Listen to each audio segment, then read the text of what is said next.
There. Rooster has a lot to say today.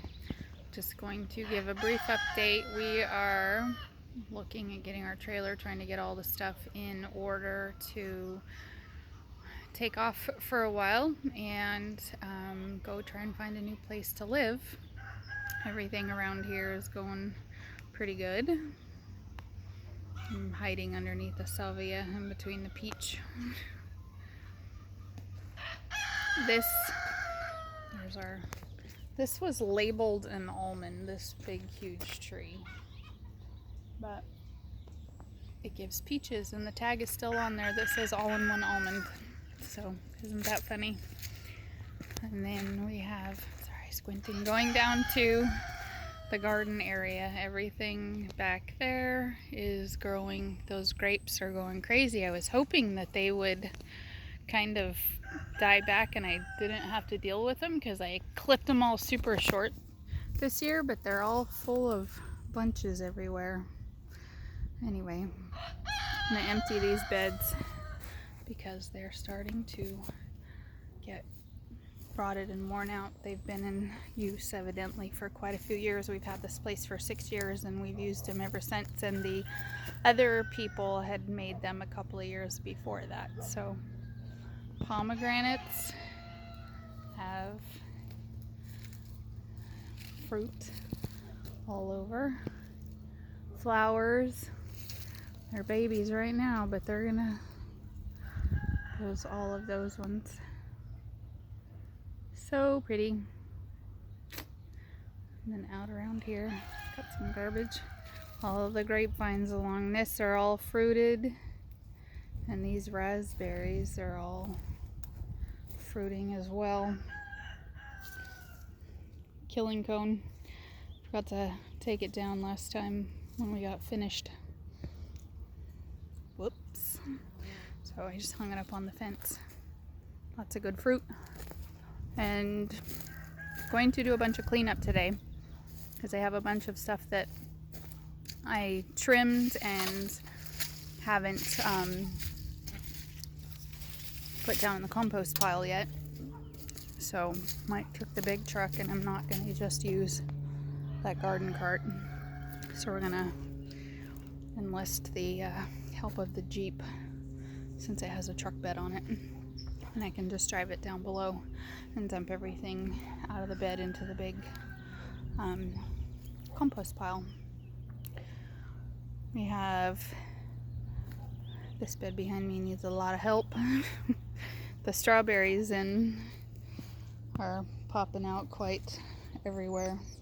So that's nice. We just planted some other stuff in there. Just put a bunch of tomato starts in there and stuff. And then these are the Mongolian giant sunflowers. So they're doing pretty good. I put a couple in different spots. Steve's over there checking everything out. And these are squash. There's squash down in there. Anyway. And these are a purple jalapeno. So those are doing okay. There's little fruits and flowers. And these are sunchokes. As you can see, they're everywhere.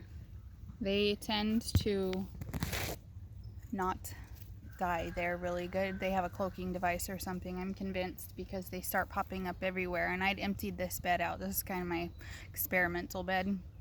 Took everything out of there all the way down because we have to wire mesh everything here because we have like an anomalous gopher population and they get into everything. So everything has like that stucco wire mesh underneath all the garden beds. They're all lined. Pulled the soil out, amended it, stuck it back in so I could get all of the Jerusalem artichokes out of there, sunchokes, whatever, and they still popped up all over the place. Like, I don't even know how they got in some of the spots that they were in. Like, it was crazy. So anyway, make sure you plant them. Even if you think you have them in a raised bed, they may just send out a runner and then grow 5 feet away, kind of like the raspberries do or blackberries do. This rose bush is is so strange because it grows these ones and then these other colored ones.